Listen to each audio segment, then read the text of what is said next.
그 순간에 대한민국에 누가 나한테 와도 이거를 내가 너무나 보여주고 싶고, 이 제품을 진짜, 저는 농업회사법인 모가원 대표 정은순입니다.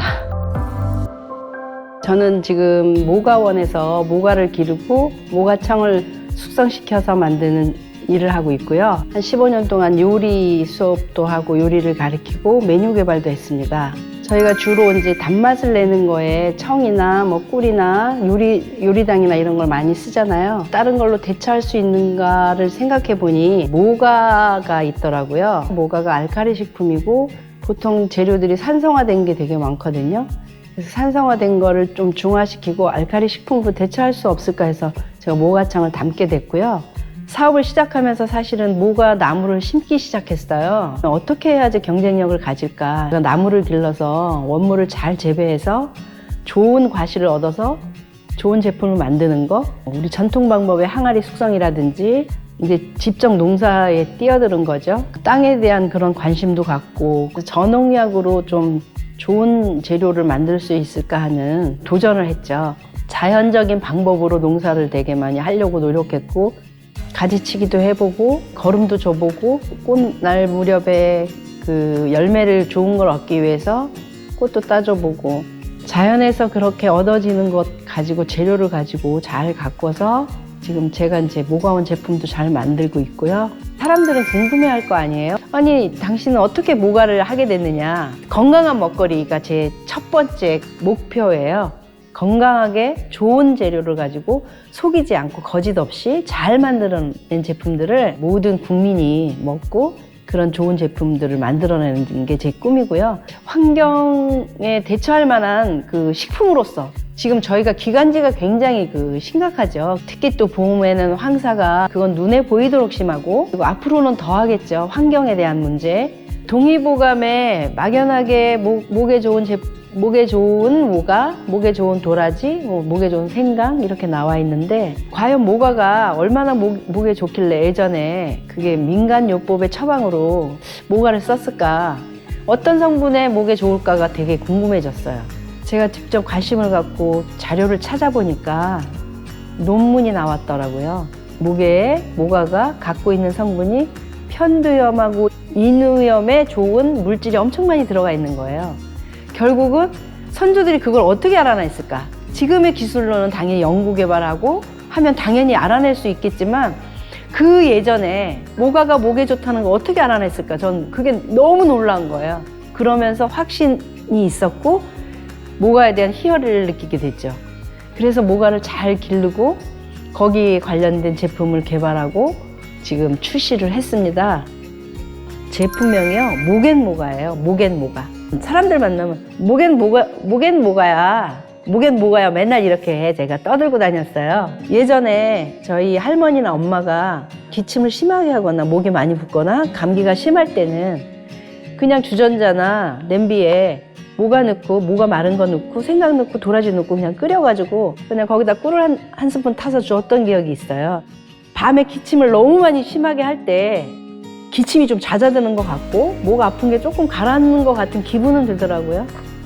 근데 지금 생각해 보니까 그게 사실은 약으로서의 어떤 그 효능이 있는 거죠. 그냥 그렇게 할머니나 엄마가 끓여줬던 거를 지금 너무 귀찮잖아요. 지금 바쁜 세상에 스틱 하나에 들고 다니면서 드실 수 있거든요. 자, 이렇게 뜯어서 드시면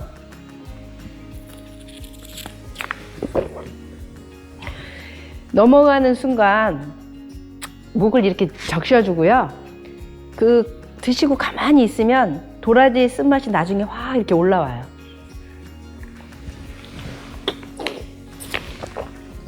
굉장히 맛이 좋네요. 현장에서 말씀 많이 하시는 분들 있죠. 뭐 학원 강사도 있을 거고 선생님도 계실 거고, 그다음에 야외에서 활동하시는 분들, 그 미세먼지 많을 때 다 여러분도 경험하셨겠지만 너무 칼칼하잖아요. 그런 것처럼 목에 뭐가 걸려있는 듯한, 그럴 때 이거 드시면 굉장히 이렇게 목을 씻어주는 그런 느낌도 들고요. 많이 드셔도 부작용 절대 없거든요. 특히 임산부들은 사실 감기 걸렸을 때 약 못 드시죠. 아이들도 사실 목 관련된 제품이 나와 있는 게 별로 없어요. 이제 식품으로 그냥 우리 몸에 좋은 재료만 담았으니까 아이들도 아마 굉장히 맛있어 할 거예요. 제가 모가를 항아리에 숙성하게 된 이유는요, 모가를 사실 그냥 드시기가 되게 힘들잖아요. 그래서 이거를 어떻게 하면 맛있게 먹을 수 있을까? 그러면 항아리 숙성을 하면 어떨까 생각을 해봤고요. 항아리는 과학이 들어있죠. 숨쉬는 항아리에 굉장히 집중을 했어요. 그 성적 검사서라고 모든 그런 거에 제품에 대한 그런 검사가 있는데, 항아리 검사까지 제가 다 해가지고 저희 지금까지 그 당진 모가원에 있는 항아리가 다 그런 항아리입니다. 숙성하면서 실패도 했을 거고, 제가 그걸 뭐 예전에 해보지도 않고, 그렇다고 해서 어디에 나와 있지도 않고, 누가 그걸 해본 사람은 대한민국에 한 명도 없고, 사실 항아리로 숙성시키는 제가 최초로 8년 동안에 저는 항아리하고도 싸웠다고 보시면 과언이 아닐 정도로 항아리, 모가하고 항아리에 제 거의 10년의 세월을 다 보냈다고 하면 되고요. 1년 그 365일이라는 정확하게 1년이 되는 기간이라는 선정한 이유가 있어요. 또 12개월 이후에 또 기간이 넘어가면 이게 과숙 현상을 일으켜요.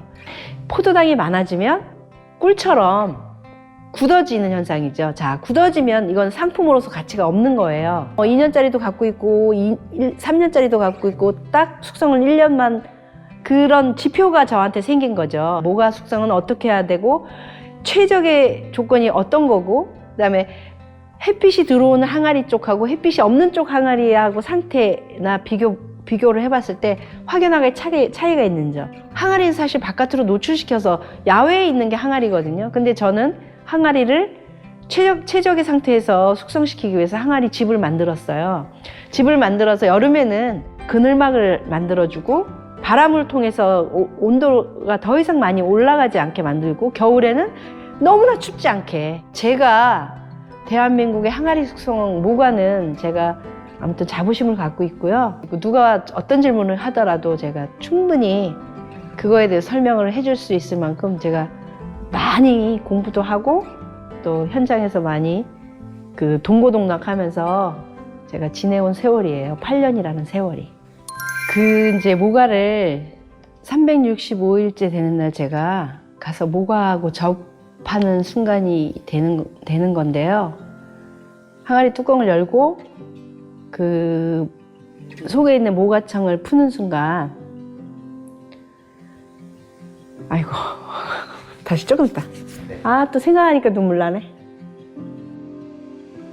그 모가청을 푸는 순간 제가 희열을 느끼죠.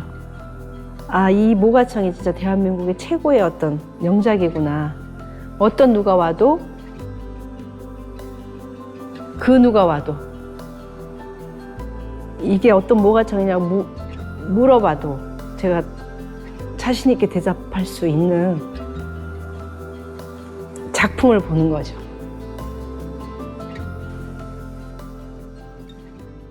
내 인생의 모가는요, 남들은 생각하지 못했을 거예요. 모가가 갖고 있는 그런 깊은 성분이라든지 사람에게 줄 수 있는 게 얼마나 많은 건지.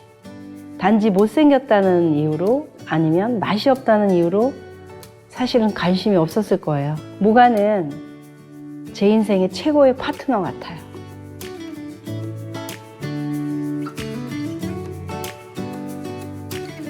음식은 곧 약이고요.